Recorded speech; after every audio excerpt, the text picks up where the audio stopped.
बार फिर से आपका मेरे चैनल में ज्ञान तंत्र में स्वागत है। मेरा नाम मोनिका मिश्रा है और मैं आप सबकी चाइल्ड डेवलपमेंट सब्जेक्ट को प्रिपेयर करने में हेल्प करती हूँ।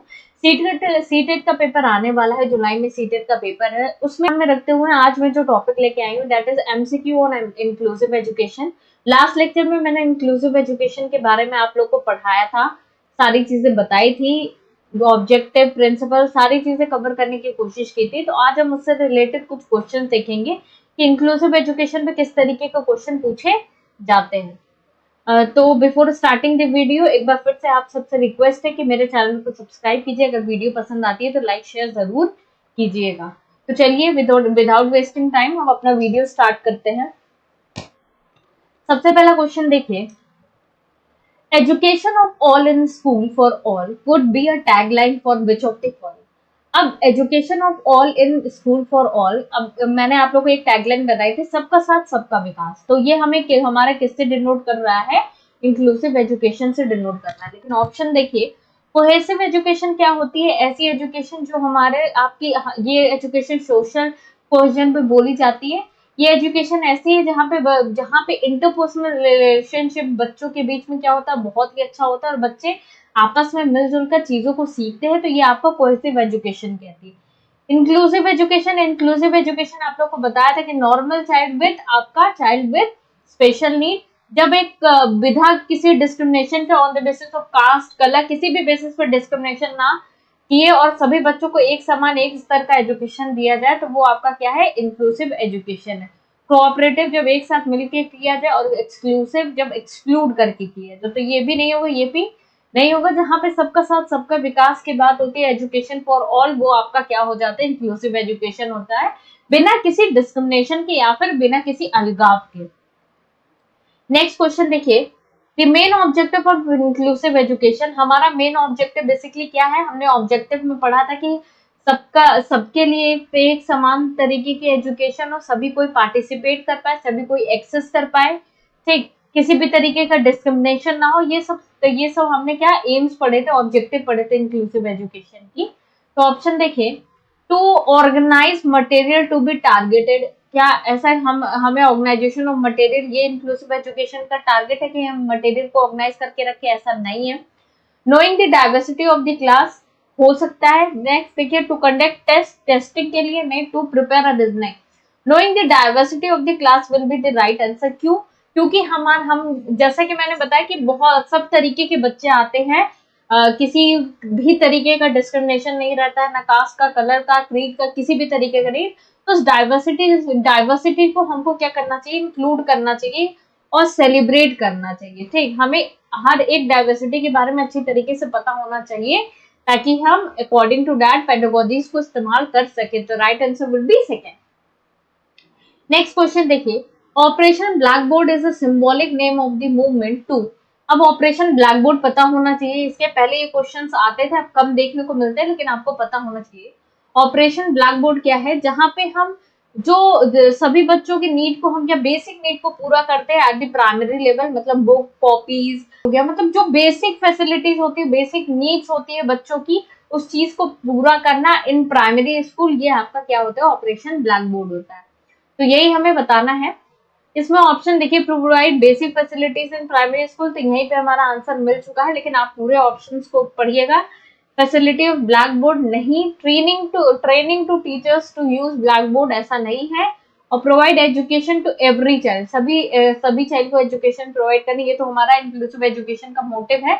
लेकिन ऑपरेशन ब्लैक बोर्ड का नहीं कि क्या सिंबलाइज करता है, तो basic facilities in primary school provide करना, यही आपका क्या है? ऑपरेशन ब्लैक बोर्ड का सिंबॉलिक नेम आपका ये है। ठीक, नेक्स्ट देखिए, नेक्स्ट क्वेश्चन देखिए, a communication between the classroom teacher and special education personal should begin. जो कम्युनिकेशन होता है, जो टीचर स्टूडेंट का, जो स्पेशल एजुकेशन पर्सनल है, जो एजुकेशन लेने आए, उनके बीच का जो कम्युनिकेशन वो कब से शुरू हो जाना चाहिए? Any time after the first day of school, first day के बाद से शुरू हो जाना चाहिए, या before student are placed in the classroom, classroom से पहले ही शुरू हो जाना चाहिए, या at the time that student are placed in the classroom, या उस समय से जब क्लासरूम में बच्चा आ जाता है, या after the student are placed in the classroom, classroom placed होने के बाद से होना चाहिए। तो फर्स्ट डे ऑफ क्लास के बाद क्यों होना चाहिए, ये गलत है। बिफोर आप पहले से कैसे इंटरेक्शन रख सकते हो, ये भी गलत ऑप्शन है। या after student are placed in the classroom, after placing the student, तो right answer will be at the time that student are placed in the classroom. जिस समय बच्चा आपके क्लासरूम के अंदर आ जाता है उसी समय बच्चे और टीचर का इंटरेक्शन शुरू हो जाना चाहिए, ना कि फर्स्ट डे ऑफ क्लास या after the student placed in the classroom. Next question देखिए special education is a branch of education that deals with.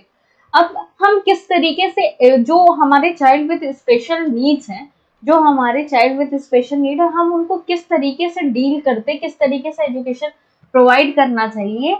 तो ऑप्शंस देखिए, educating children in special school, क्या उनको स्पेशल स्कूल में भेज देना चाहिए, तो ये आपका इंक्लूसिव का तो कॉन्सेप्ट नहीं कि उनको अलग से पढ़ाना चाहिए, तो ये ऑप्शन गलत है।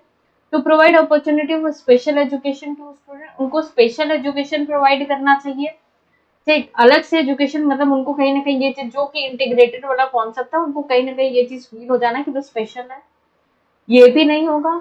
या instruction designing for student with special need, instructional designing का मतलब ये होता है कि हम डिफरेंट डिफरेंट तरीकों का यूज करें, जैसे कि हमने व्हाइट बोर्ड, डिजिटल बोर्ड का यूज किया, टेक्नोलॉजीज का यूज किया, बच्चों के नीड के अकॉर्डिंग हमने उनको डील किया, अलग अलग तरीके से लर्निंग बाय डूइंग किया, यूज किया। तो हम क्या कर रहे हैं, अलग अलग फॉर्मेट से हम बच्चों को पढ़ा रहे हैं जो स्पेशल नीड के बच्चे हैं, ताकि उनको फील भी ना हो और बच्चे सीख जाएं अच्छी तरीके से। तो right answer will B third, instruction designing for student with special need will be right answer. Next question देखिए, The idea of secularism in education implies। अब हम अगर संविधान अगर हमने पढ़ा होगा, हम जिसमें ये भी कहा जाता है कि हमारा जो स्टेट है वो सेकुलर है। ठीक, सेकुलरिज्म का मतलब क्या होता है कि जो भी व्यक्ति है उनके पास पूरा राइट होता है अपना रिलीजन चुनने का, किसी भी रिलीजन में ना रहे, या रिलीजन चुनने का पूरा पूरा राइट होता है, डिस्क्रिमिनेशन नहीं किया जाना चाहिए on the basis of religion, ये हमारा सेकुलरिज्म बताता है हमको। तो क्वेश्चन ये कह रहा है, the idea of secularism is in education implies, अगर एजुकेशन में सेकुलरिज्म है तो उसका क्या मतलब होना चाहिए। पहला ऑप्शन देखिए, not discriminating anyone in any manner on the basis of one's religion, तो हमारा सेकुलरिज्म यही कहता है। और भी ऑप्शन देख लीजिए, teaching the concept of secularism in the class, secularism का कॉन्सेप्ट पढ़ाना, ये बिल्कुल गलत है। Forbidding the teaching of all religion in the class, मतलब जो डाइवर्सिटी है हमारे, उसको क्या करना, अनफ्रेंडली या सही तरीके से डील ना करना, क्या ये होना चाहिए। तो जो हमारा सेकुलरिज्म होता है वह क्या कहता है कि not discriminating anyone in any manner on the basis of one's religion, कोई भी व्यक्ति किस रिलीजन से है उसके बेसिस पे उस चीज को डिस्क्रिमिनेट ना करना, यही सेकुलरिज्म इज एन एजुकेशन कहता है। नेक्स्ट क्वेश्चन देखिए, provision for children with special need can be done through, जो बच्चे जिनको स्पेशल नीड की जरूरत है तो उनके लिए क्या प्रोविजन सही रहेगा, स्पेशल स्कूल में उनको भेजना चाहिए, या इंक्लूसिव एजुकेशन के लिए जाना चाहिए, या इंटीग्रेटेड एजुकेशन के लिए। तो मैंने आप लोग को इन दोनों के बीच में डिफरेंस बताया था। इंटीग्रेटेड में क्या होता है कि जनरली आप स्पेशल नीड के बच्चों को शामिल करते हो, लेकिन कहीं ना कहीं उनको फील हो जाता है या फिर अलगाव से भावना हो जाती है, अलग से बच्चों को टाइम देना उस चीज से, तो वो आपका इंटीग्रेटेड में आ जाएगा। लेकिन इंक्लूसिव में क्या आ जाएगा, बच्चों को मतलब सेग्रीगेशन इज अगेंस्ट लॉ, इसका पूरा पूरा प्रिंसिपल है, और बच्चों को एक ही रूप के नीचे सही तरीके से सिखाना विद डिफरेंट इंस्ट्रक्शनल फॉर्मेट, तो ये आपका किस में आ जाएगा, इंक्लूसिव एजुकेशन में आ जाएगा, जो कि चाइल्ड विद स्पेशल नीड के लिए ये प्रोविजन सही है। स्पेशल स्कूल में ये भेजना ये बिल्कुल ही गलत है, इंक्लूसिव एजुकेशन नहीं कहता है। ये जब भाई जिस तरीके से सूर्य की किरणें हम में भेदभाव नहीं करती, उस तरीके से हम कोई नहीं होते हैं भेदभाव करने वाले किसी में, कि वो कहाँ पढ़ेंगे, क्या करेंगे, कहाँ जाएंगे। ठीक, तो ये हमारा प्रोविजन क्या हो जाएगा, इंक्लूसिव एजुकेशन का। नेक्स्ट देखिए, primary characteristic of children with dyslexia. अब डिसलेक्सिया क्या है, हमारा रीडिंग डिसऑर्डर है। ठीक, जहाँ पे बच्चा लेटर्स को समझ नहीं पाता है, डिकोड नहीं कर पाता है, अगर डी है तो उसको बी पढ़ता है। ठीक, लेटर्स उसको उल्टे पुल्टे दिखते हैं, जिसकी वजह से वो समझ के रीड नहीं कर पाता है। तो अब हमें इसकी कैरेक्टरिस्टिक बतानी है। अटेंशन एफिशिएंट, ये तो हमारा क्या हो गया, ADHD हो गया। डाइवर्जेंट थिंकिंग, ऐसे बच्चे जो क्रिएटिव माइंड के गिफ्टेड हैं, ये नहीं होगा, ठीक। Dyslexia, inability to read fluently, तो right answer will be read fluently, मतलब हाँ कहीं ना कहीं बच्चा रीडिंग में क्या हो जाता है, प्रॉब्लम करता है, इसलिए वो डिसलेक्सिया कहलाता है। और रेपिटेटिव लोकोमोटिव एक्शन, एक्शन वो किसमें, ये क्या हो जाएगा आपका, ऑटिज्म वाला पार्ट हो जाएगा, लोकोमोटर डिसेबिलिटी। नेक्स्ट देखिए, which of these is a characteristic of a child with learning disability। अब learning disability इसमें से कौन सा कैरेक्टरिस्टिक हो जो लर्निंग डिसेबिलिटी को बताता है। सबसे पहला difficulty in reading fluently and reversing word, अभी मैंने बताया डिसलेक्सिया इसको कहते हैं, ठीक है। अब an IQ below 50, an IQ below 50 वो लर्निंग डिसेबिलिटी है? नहीं, ऐसा बिल्कुल नहीं है। हाँ, नेक्स्ट बुलिंग अदर चले, एंगेजिंग इन एग्रेसिव एक्ट में एंगेज रहना, किसी को चिढ़ाना, वो चीज भी आपकी क्या लर्निंग डिसेबिलिटी नहीं है। Doing the same motor action rapidly, ये भी आपकी लर्निंग डिसेबिलिटी नहीं है। जो परफेक्ट डिफाइन कर रहा है आपका लर्निंग डिसेबिलिटी, ये क्या है, difficulty in reading fluently and reversing words. Next question देखिए, student with dyscalculia face difficulty in which of the following. अब डिसकैलकुलिया क्या है, जहां पे बच्चे को मैथ्स या कैलकुलेशन करने में प्रॉब्लम होती है, डील करने में प्रॉब्लम होती है, तो उसको हम क्या कहते हैं, डिसकैलकुलिया कहते हैं। तो ये सारे ऑप्शंस को देखिए, इनमें से कौन सा डिसकैलकुलिया के अंदर आएगा, वो चीज को हमें बताना है। सबसे पहले लिखिए, problem related to number graph. अब हम नंबर को छोड़ के नंबर ग्राफ की अगर बात करें, एक ग्राफिंग की बात करें, तो क्या बच्चों को इसमें प्रॉब्लम होती है या कैलकुलेशन में प्रॉब्लम होती है? तो आप कैलकुलेशन में प्रॉब्लम होती है, मैथमेटिकल प्रॉब्लम्स करने में प्रॉब्लम होती है, तो ये ऑप्शन आपका कहीं ना कहीं नहीं होगा। देन नंबर डीलिंग, नंबर्स में डील करना, नंबर को समझ ना पाना, पजल जैसे लगना, वो आपका क्या है, आपका नंबर डीलिंग में आएगा। देन नंबर प्लेसिंग, नंबर को प्लेस करना असेंडिंग डिसेंडिंग ऑर्डर में, इसमें बच्चों को भी क्या होता है, डिफिकल्टी होती है। नेक्स्ट देखिए, problem related to spatial concept. अब स्पेशल कॉन्सेप्ट क्या है, बच्चा जब जब दो चीजों में रिलेट ना कर पाए, रिलेशनशिप फाइंड ना कर पाए, डायरेक्शन में को समझ ना पाए या रिलेशन को समझ ना पाए, इससे क्या होता है, बच्चा जियोमेट्री के क्वेश्चंस को करने में असक्षम होता है, डायरेक्शन, रिलेशन या मेजरमेंट करने में क्या होता है, असक्षम होता है बच्चा कहीं ना कहीं। तो ये आपका problem related to spatial concept, this will be right. क्यों? क्योंकि यहीं से, इसी से बच्चे के अंदर क्या कहते हैं, ज्योमेट्री या मैथमेटिकल चीजें करने में प्रॉब्लम होती है, एक तरीके की नींव है। नेक्स्ट अगर हम देखिए, problem in related to reading, अभी हमने पढ़ा रीडिंग डिसऑर्डर किसमें, डिसलेक्सिया में, तो ये भी नहीं होगा। तो right answer will B BCD। Next देखिए, इन्वेंट विद डिसेबिलिटीज रिक्वायर। अब डिसेबल स्टूडेंट जो भी हैं, जिनको इंक्लूड किया गया नॉर्मल चाइल्ड के साथ, उनके साथ क्या होना चाहिए, कि क्या उनको चाहिए, इन एक्सेसिबल इंफ्रास्ट्रक्चर, मतलब कि हम इंफ्रास्ट्रक्चर जो भी चीज है उसको हम एक्सेस ना कर पाए, क्या उनको ये चाहिए, या इनइक्वालिटी ऑफ अपॉर्चुनिटी। इनइक्वालिटी की बात तो करते नहीं, इनएक्सेसिबिलिटी की बात तो करते नहीं। बैरियर टू पार्टिसिपेशन, क्या वो हमने उनको इंक्लूड कर दिया है तो वो हमारे टीचिंग लर्निंग प्रोसेस में क्या एक बैरियर है? ऐसा भी नहीं है।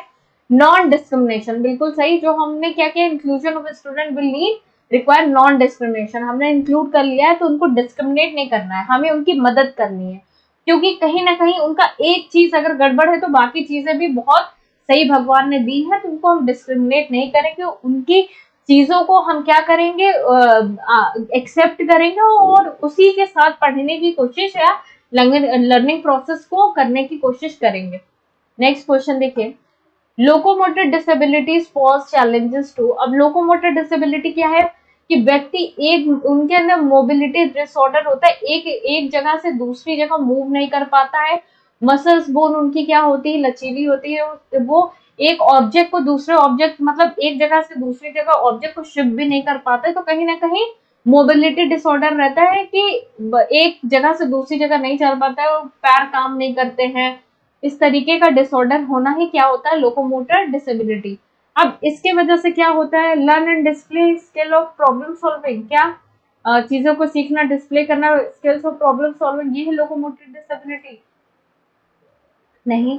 Use verbal communication, understand verbal communication, verbal communication को समझना, नहीं, अभी मैंने बताया मोबिलिटी में प्रॉब्लम होती है। Then execute distinctive activities associated with shifting of object, मतलब कि वो व्यक्ति डिफरेंट डिफरेंट एक्टिविटीज में इंगेज नहीं हो पाता है, associated with shifting of object, एक जगह से दूसरी जगह नहीं शिफ्ट कर पाता, नहीं जा पाता, उनको डिफिकल्टी होती है, this will be locomotor disability.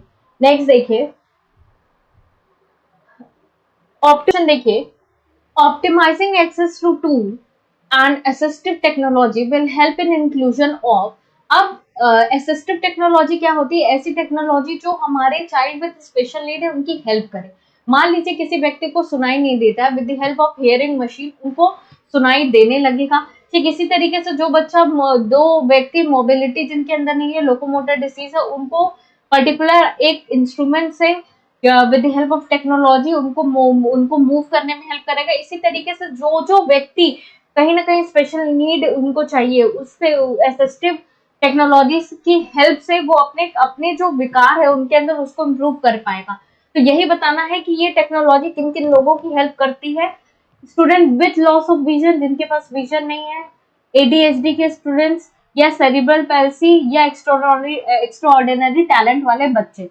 तो जो गिफ्टेड बच्चे होते हैं वो भी हमारा स्पेशल नीड के, उनको भी स्पेशल केयर की जरूरत पड़ती है। तो ये सारे के सारे क्या करेगा, ये हमारा डिसेबिलिटी और हमारी असिस्टिव टेक्नोलॉजी इसको कैटर करने में क्या करेगी, हेल्प करेगी। तो ये हमारा क्या हो जाएगा, आपका 1 2 3 4 will be right answer, all options will be correct और correct answer will be 4। Next question देखिए, a child facing regular difficulty in writing, she experienced a challenges in formation of alphabet and spacing of word, these characteristic hints towards which of the following learning disability। अब यहाँ पे आप लोग को मैंने question, आप लोग को डिस्ग्राफिया के बारे में बताया था कि जहाँ पे राइटिंग डिसऑर्डर आ जाए, जहाँ पे बच्चा स्पेसिंग अल्फाबेट में डिफरेंस ना कर पाए और उल्टा सीधा लिखे, तो अपने थॉट्स को क्या करे, पेपर फॉर्म में एक्सप्रेस ही नहीं कर पाता है बच्चा, तो वहां पे क्या आ जाता है, डिस्ग्राफिया वाली प्रॉब्लम हो जाती है। ग्राफ से याद रखिएगा आपका, डिस्ग्राफिया से याद रखिएगा, ग्राफ से याद रखिएगा राइटिंग। तो right answer will B dysgraphia, जहाँ पे राइटिंग डिसऑर्डर हो, डिसलेक्सिया रीडिंग, डिसकैलकुलिया कैलकुलेशन, मतलब मैथमेटिकल कैलकुलेशन करने में प्रॉब्लम होती है, that is dyscalculia. Next question देखिए, an important philosophical principle underlying inclusive education for the student with disability is। important philosophical principle आपका inclusive education का आपको बताना है जो कि डील करते हैं डिसेबिलिटीज पे। रियलिज्म, रियलिज्म का मतलब क्या होता है, जो जैसे है उसको वैसे एक्सेप्ट करना, उसमें कोई चेंजेस आप नहीं कर सकते हो, चेंज किया तो आप तो मतलब गलत कहलाओगे। नेक्स्ट एसिमिलेशन, एसिमिलेशन का क्या मतलब होता है, जस्ट एक एड ऑन कर लेना, इससे हम डील नहीं कर पाएंगे। जो हमारे आपके स्पेशल नीड वाले चिल्ड्रन है उनको जस्ट एड ऑन कर लेना और सिंगल सिचुएशन में कराना, तो वो फिर गलत हो जाएगा। नॉर्मलाइजेशन, जैसा है वैसा ही नॉर्मल तरीके से डील करना, या अकोमोडेशन, अकोमोडेशन विद एजुकेशन। क्यों, यहाँ पे आप क्या करते हो, मॉडिफिकेशन और चीजों को सही तरीके से करने की कोशिश करते हो, चीजों को मॉडिफाई करने की कोशिश करते हो, अलग अलग तरीकों से बेहतर करने की कोशिश करते हो, ताकि हम डिफरेंट डिफरेंट स्ट्रैटेजीज से हम अच्छी तरीके से बच्चों को एजुकेट कर पाए और बच्चों और इंक्लूसिव एजुकेशन का मोटिव अचीव हो पाए। तो accommodation will be right answer.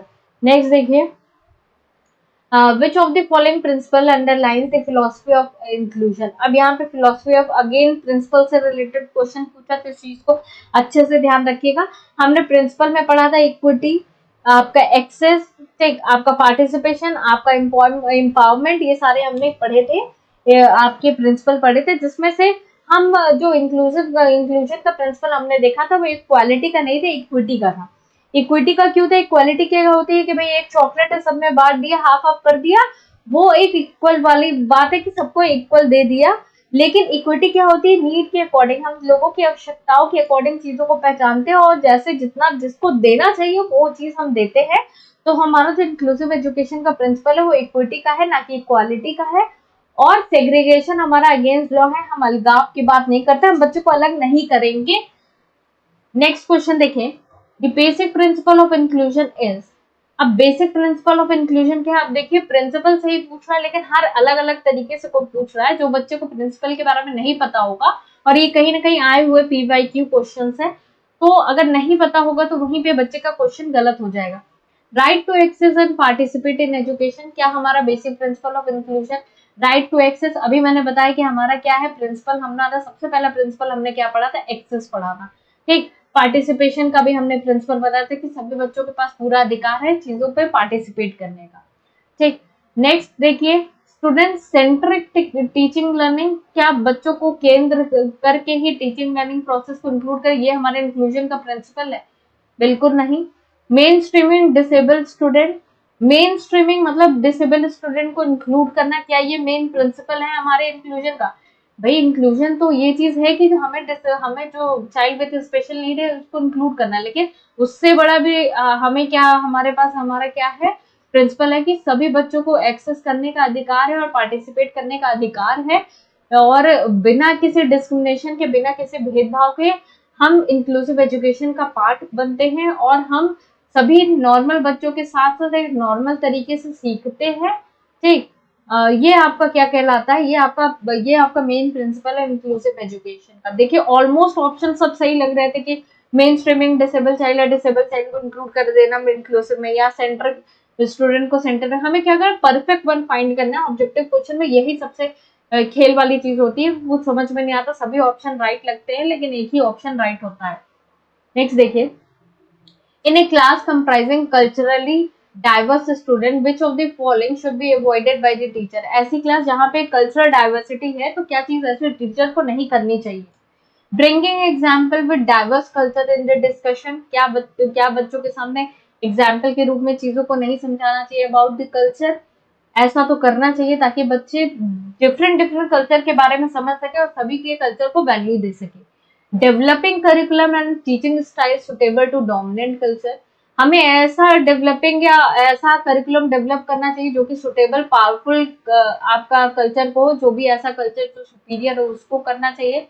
या encouraging student to share features of their children, तो ऐसा करना चाहिए कि करना चाहिए कि कल्चर के फीचर्स को हमें क्या करना चाहिए, इंकरेज करना चाहिए बच्चों को, वो अपने अपने कल्चर को बताएं। लेकिन हमें क्या नहीं करना चाहिए, बीइंग एज अ टीचर हमें किसी पर्टिकुलर कल्चर के लिए करिकुलम को डेवलप करना, टीचिंग स्टाइल को सुटेबल करना, वो चीज टीचर को नहीं करना चाहिए क्योंकि सभी बच्चे एक समान है टीचर के लिए। नेक्स्ट क्वेश्चन देखिए, Which of the following does not align with the philosophy of inclusion? दो स्टेटमेंट दिए गए हैं, ऐसा कौन सा स्टेटमेंट गलत इसमें हमें बताना है जो हमारी फिलोसफी ऑफ इंक्लूजन पे नहीं काम करता है। सबसे पहले देखिए, elimination of all individual difference through pedagogical approach, सभी इंडिविजुअल डिफरेंस को हम क्या कर देंगे, एलिमिनेट कर देंगे विद पेडागोजिकल अप्रोच, मतलब हम डिफरेंट डिफरेंट पेडागोजी से, तो ऐसा हो सकता है कि सभी के विकार को, सभी इंडिविजुअल डिफरेंस को आप क्या करो, हटा सको, नहीं, सभी अपने में क्या होते हैं, इंडिविजुअल डिफरेंस होता है, तो दो व्यक्ति एक प्रकार नहीं होते हैं, हर तरीके से अलग होते हैं, हर तरीके के सीखने के तरीके से अलग होते हैं, तो उस चीज को हमको क्या करना चाहिए, इंकरेज करना चाहिए, उस चीज को हमको क्या करना चाहिए, सही तरीके से अवेयर होके सेंसिटाइज वे में डील करना चाहिए, ना कि एलिमिनेट कर देना चाहिए। ये ऑप्शन गलत है। देन देखिए, adoption in learning goals pedagogical strategies and assessment, मतलब हम क्या करना, लर्निंग गोल को अचीव करने के लिए स्ट्रैटेजीज को अडॉप्ट करना, एक लर्निंग गोल को फिट करना, ये जरूरी है ताकि हम इंक्लूसिव एजुकेशन का मोटिव को अचीव कर पाए। तो right answer will be second. तो हमें नॉट फाइंड करना था, हमें नॉट बताना था, नॉट हमारा क्या है कि हमारा जो ये पहला ऑप्शन है ये गलत है, तो राइट आंसर विल बी 1। तो elimination of all individual difference to pedagogical approach, this will be wrong answer. Next देखिए, Which of the following is not a characteristic of inclusive education? अब inclusive education का not बताना है कौन सा characteristic नहीं है। Encouraging competitive ethos, भाई competitive चीजों को बढ़ावा देना, बच्चों के बीच में competition की भावना लाना, क्या ये inclusive classroom का objective है, characteristic है? नहीं, तो right answer will be this। लेकिन आप पूरे ऑप्शन पढ़ के ही कीजिएगा। इनकॉर्पोरेशन और डाइवर्स पर्सपेक्टिव को महत्व देना, या फॉलोइंग रीजनेबल अकोमोडेशन, अकोमोडेशन मैंने बताया था कि एक इंपॉर्टेंट प्रिंसिपल है इंक्लूजन के, offering differentiated instruction, different format से बच्चों को सिखाना, ये सब क्या है, सही है, लेकिन कैरेक्टरिस्टिक हमें कॉम्पिटिटिव चीजों को नहीं प्रमोट करना है, बिहेवियर को, तो राइट आंसर विल बी 1।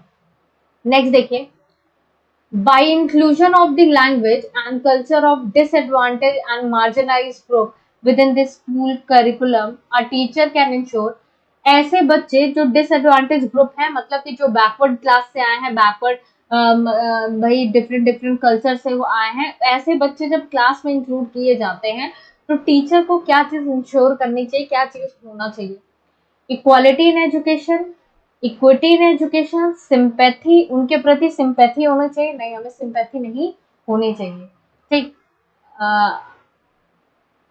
कि उनको अलग से हम क्या कर रहे हैं, अलग से उनके तो उनके उनको सेंसिटिव बिहेवियर रख रहे हैं, सिंपैथी रख रहे हैं, दया की भावना रख रहे हैं, तो ये चीज गलत है। सभी बच्चे एक समान है, उस चीज को ध्यान में रखना चाहिए। Then vocational educational, specially for vocational education, मतलब उसको हम नॉन एकेडमिक चीजों में एकदम महारत बना दें, उनके लिए अलग से करिकुलम लेके आए जो कि नॉन एकेडमिक से हट के चीजें हों, तो ये भी चीज हमें नहीं करनी है। हमें क्या करना है, हमें इक्विटी इन एजुकेशन लाना है, इक्वालिटी नहीं, इक्विटी लानी है कि नीड के अकॉर्डिंग हम बच्चों की चीजों को समझ पाए और कर पाए। तो right answer will be second. Next देखिए, the teacher most important role in inclusive classroom is, teacher का सबसे इंपॉर्टेंट रोल क्या होता है इंक्लूसिव क्लासरूम में? To ensure that every child gets an opportunity to realise their potential. बिल्कुल सही। बच्चों मतलब जो टीचर होता है उनको ये चीज देखना चाहिए कि बच्चा जो है अपनी अपॉर्चुनिटीज को क्या कर रियलाइज कर सके, कि उसके सामने क्या अपॉर्चुनिटी है और उसको ग्रैब करके अपने पोटेंशियल पे पहुंच सके। और ऑप्शन देख लीजिए, to plan for the class so that every child progress at the same pace. ऐसा प्लान करना चाहिए कि सारे चिल्ड्रन एक ही स्तर पे प्रोग्रेस करें। या to ensure that teacher give standard instruction to the class, एक स्टैंडर्ड इंस्ट्रक्शन देना चाहिए टीचर को। या to find out the occupation of parents, parents के ऑक्यूपेशन को फाइंड करना चाहिए। What each child future occupation would be, मतलब कि जो पापा कर रहा है, मदर फादर कर रहा है, वही वो क्या क्या ऑक्यूपेशन आगे बच्चा करेगा, इस चीज को फाइंड आउट करना चाहिए। तो टीचर का क्या ये इंपॉर्टेंट रोल होता है? नहीं। ठीक, इंश्योर करना, स्टैंडर्ड इंस्ट्रक्शन इंश्योर करना, ये भी नहीं होता है। और एक सेम पेज पे क्या करना, एक प्रोग्रेस करना, ऐसा सभी, जैसे मैंने बताया सभी बच्चे आपस में अलग है, तो एक सेम पेज पे प्रोग्रेस कराना ये टीचर का काम नहीं है, क्योंकि सब बच्चा अपने ही हिसाब से प्रोग्रेस करेगा, अपनी ही प्रवृत्ति के हिसाब से काम करेगा और प्रोग्रेस करेगा। तो ये आंसर नहीं है। तो हम टीचर को क्या करना चाहिए? Ensure that every child gets an opportunity to realise their potential.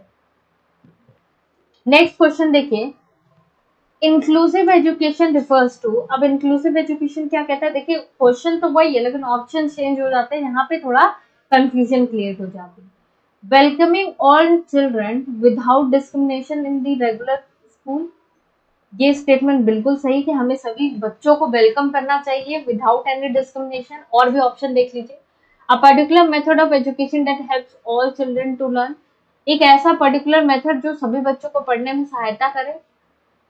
Encourage strict admission procedure, strict admission procedure होना चाहिए। या use of special school, special school की बात हम नॉर्मल स्कूल में बच्चों को पढ़ाने की बात करते हैं, ना कि स्पेशल। स्ट्रिक्ट एडमिशन नहीं होगा, हमें एक पर्टिकुलर मेथड के साथ नहीं पढ़ाना है, हमने डिफरेंशिएटेड मेथड के साथ पढ़ाना है और बच्चों को हेल्प करना है, तो ये भी नहीं होगा। तो हमें क्या करना है? बच्चों को वेलकम करना है इंक्लूसिव एजुकेशन में विदाउट एनी डिस्क्रिमिनेशन, और रेगुलर स्कूल में ही उनको पढ़ाना है।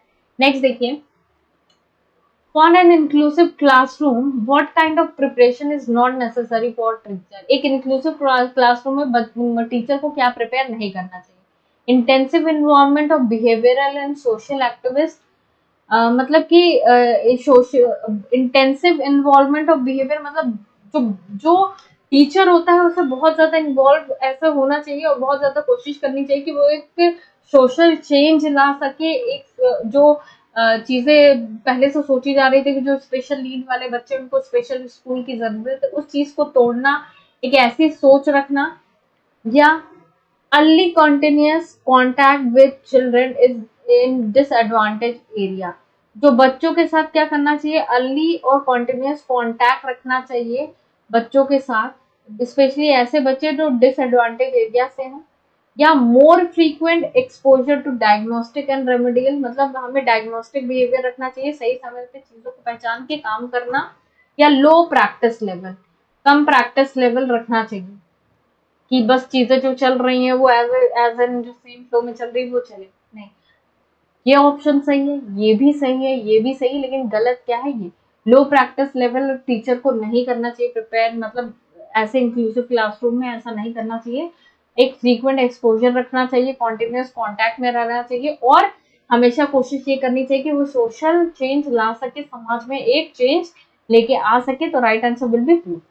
नेक्स्ट देखिए, which of the following statement regarding attention deficit hyperactivity disorder is true? मतलब ADHD जहाँ पे बच्चा बहुत ज्यादा मतलब डिस्ट्रैक्शन के साथ रहता है और बहुत हाइपर एक्टिव रहता है, बहुत हाइपर एक्टिव रहता है, कहीं बहुत ज्यादा बोलना, इंटरप्शन करना, डिस्ट्रैक्ट करना, तो ये सारी चीजें उन बच्चों का फीचर होती है। अब इसमें देखिए, ADHD is primarily behavioural disorder with little heritability. Heritability मतलब यहाँ पे क्या है कि हम जेनेटिक फैक्टर को ध्यान में रखना है कि जेनेटिक फैक्टर की वजह से चीजें हैं। तो ADHD क्या ये है, या most cases of ADHD involve both in attention and hyper activity. In attention and hyper activity involve करता है, तो ये स्टेटमेंट ऑलमोस्ट सही है। और भी देखिए, ADHD diagnose equally among girls and boys. ऐसा है कि ADHD दोनों में ही एक समान तरीके से डायग्नोज होती है, नहीं। नेक्स्ट देखिए, the belief that ADHD children are brain damaged and has been supported by brain imaging studies। Brain उनका एकदम से डैमेज होता जाता है जो ADHD वाले स्टूडेंट होते हैं, वो ब्रेन इमेजिंग स्टडीज के सपोर्ट से चीजें करते हैं। ये भी ऑप्शन गलत है। तो हमारा जो ADHD है उनका क्या होता है कि इन अटेंशन बच्चे के अंदर होता है और हाइपर एक्टिविटी बच्चे के अंदर होती है, बच्चा बहुत ज्यादा हाइपर एक्टिव रहता है। तो right answer will be B. Next देखिए, डिसलेक्सिया इज एसोसिएटेड विद। अब डिसलेक्सिया क्या है, रीडिंग डिसऑर्डर है, ये चीज आप लोग को पता होगा, जहाँ पे बी को डी समझता है, मतलब अक्षरों को नहीं समझ पाता है, चीजों को नहीं समझ पाता है, उल्टी सीधी चीज समझता है, तो डे को बे लिखता है। तो ये आपका क्या हो जाएगा, रीडिंग डिसऑर्डर हो जाएगा, dyslexia. Right answer will be C. Next देखिए, centrally sponsored scheme of integrated education for disabled children aims at providing educational opportunities to children with disabilities in।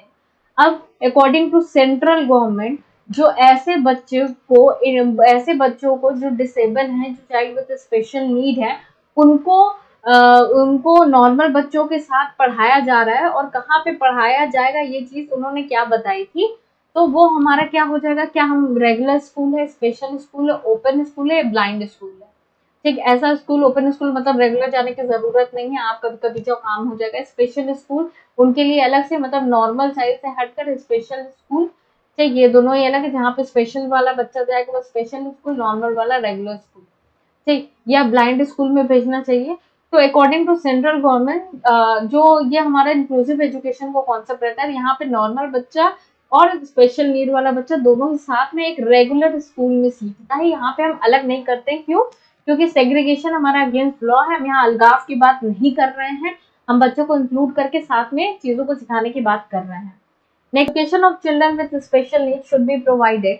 अब ऐसे बच्चे जो स्पेशल नीड के बच्चे हैं, उनको किसके साथ एजुकेशन प्रोवाइड करनी चाहिए, along with other normal children, by method develop for special children in special school, in special school, या special teacher in special school. अब आरपीडब्ल्यू एक्ट 2016 के अकॉर्डिंग जो आपका स्पेशल नीड वाला बच्चा है उसको रेगुलर स्कूल में भेजा जाना चाहिए विथ नॉर्मल चाइल्ड। उनको रेगुलर स्कूल में भेजा जाना चाहिए और नॉर्मल चाइल्ड के साथ भेजा जाना चाहिए। और इसी तरीके से इंक्लूसिव एजुकेशन का मोटिव क्या हो जाएगा, अचीव हो जाएगा, along with other normal children. Next question देखिए, Simran is in 4th grade but is still reading at 1st grade. She has normal intelligence and is able to understand concepts and contribute to class discussion. When Simran is given a written quiz, however, she hands in a blank paper. Which of the following best describes Simran underlying difficulty? अब एक बच्चा है, एक सिमरन है जो 4th grade में है, लेकिन वो still reading at the level, मतलब वो 1st ग्रेड के लेवल को आज भी रीड कर रही है। She has normal intelligent and understood the concept and contribute to the class discussion. उसके पास नॉर्मल इंटेलिजेंस है, वो कॉन्सेप्ट को समझती है और डिस्कशन करती है, लेकिन जब रिटन क्विज की बारी आती है तो एज एन ब्लैक पेपर वो जमा कर देती है। तो उसको किस चीज की प्रॉब्लम हो रही है, सिमरन हैज ऑटिज्म। ऑटिज्म की तो कोई ऐसी बात नहीं है कि बच्चा सोशली इंटरेक्ट नहीं कर रहा है, हाइपर एक्टिव बिहेवियर है, तो ये ऑप्शन नहीं होगा। सिमरन हैज मेंटल रिटार्डेड, भाई डिस्कशन कर रहा है बच्चा, अंडर कॉन्सेप्ट को समझ रहा है, तो मेंटल रिटार्डनेस नहीं होगा। Simran has a behavioural disorder, behaviour, वो अपने बिहेवियर में उनका बिहेवियर खराब है, ऐसा रिपीटेटिव एंड रिकरिंग बिहेवियर है, तो वो चीज भी नहीं हमें क्वेश्चन में बताई है, ये भी नहीं होगा। सिमरन हैज लर्निंग डिसेबिलिटी, उसके उसके अंदर क्या है, लर्निंग डिसेबिलिटी, उसको पढ़ने में अभी दिक्कत हो रही है, उस तरीके की डिसेबिलिटी है, वो आगे समझ में आएगी। तो बच्चा ब्लैंक पेपर दे रहा है तो कहीं ना कहीं उसको लर्निंग डिसेबिलिटी है, तो right answer will B D. Next question, a child in a classroom faces continual challenges in understanding mathematical operation despite adequate support. This could be because, अब एक बच्चा है जिसको कैलकुलेशन में प्रॉब्लम हो रही है, तो उसको किस तरीके का लर्निंग डिसेबिलिटी है वो चीज आपको बतानी है। तो कैलकुलेशन में अगर प्रॉब्लम हो रही है तो आपको ध्यान होगा डिसकैलकुलिया। अब डिस का मतलब क्या है, डिफिकल्टी, और कैलकुलिया का मतलब क्या है, कैलकुलेशन। मतलब बच्चे को मैथ्स में कैलकुलेशन में डिफिकल्टी हो रही है, तो आपका किस में आ जाएगा, डिसकैलकुलिया में आ जाएगा। ऑटिज्म नहीं होगा, डिसग्राफिया नहीं होगा, डिसलेक्सिया नहीं होगा, ये क्या है आपका डिसकैलकुलिया है, क्योंकि बच्चों को मैथमेटिकल ऑपरेशन में दिक्कत होगी, तो वो क्लियर है अपने नाम से कि वो डिसकैलकुलिया होगा। लास्ट देखिए, Raju rights 51 as 15 and often get confused between the letters B and D. These are primary characteristic of, जैसे मैंने अभी आप लोग को बताया थोड़ी देर पहले कि बच्चे के अंदर वो चीजों को समझ नहीं पाता है, कंफ्यूज रहता है लेटर्स में, नंबर्स में, वर्ड्स में, वर्ड को डिकोड नहीं कर पाता है। तो बच्चे को रीडिंग डिसऑर्डर है, तो वो इसमें आपका जाएगा डिसलेक्सिया में जाएगा। क्यों, बच्चा यहाँ पे बी को डी बता रहा है, मतलब वो वर्ड को समझ नहीं पा रहा है, डिकोड नहीं कर पा रहा है, चीजों को कंप्रीहेंड नहीं कर पा रहा है, तो ये आपका डिसऑर्डर किस में जाएगा, आपका डिसलेक्सिया में जाएगा। उसको सब उल्टा पुल्टा दिख रहा है, समझ में आ रहा है, उसके दिमाग में कुछ वाइडिंग मिस्टेक है, जिसके वजह से वो कुछ समझ में नहीं आता है उनको, और उसी तरीके से वो चीज को लिखते हैं जैसे उनको समझ में आ रहा है। तो ये आपका कौन सा डिसऑर्डर है, आपका डिसलेक्सिया हो, रीडिंग डिसऑर्डर है। तो ये आपके इंक्लूसिव एजुकेशन के 30 क्वेश्चन है। होपफुली आपको चीजें समझ में आई होंगी, और अगर कोई भी प्रॉब्लम लगती है तो प्लीज मुझे कमेंट बॉक्स में कमेंट कीजिए, और अगर मेरी वीडियो पसंद आती है तो प्लीज लाइक शेयर सब्सक्राइब जरूर कीजिएगा। आगे आने वाले वीडियोस में हम एनसीएफ करेंगे, हम आरपीडब्ल्यूडी एक्ट के बारे में देखेंगे, कुछ क्वेश्चंस करेंगे, और लर्निंग डिसेबिलिटी के भी क्वेश्चन हम करके देखेंगे, और बिफोर सीटेट एग्जाम हम ज्यादा से ज्यादा क्वेश्चन करने की कोशिश करेंगे। सपोर्ट की जरूरत है, प्लीज मुझे मोटिवेट कीजिए और सब्सक्राइब कीजिए। Thank you so much and thank you for watching this video.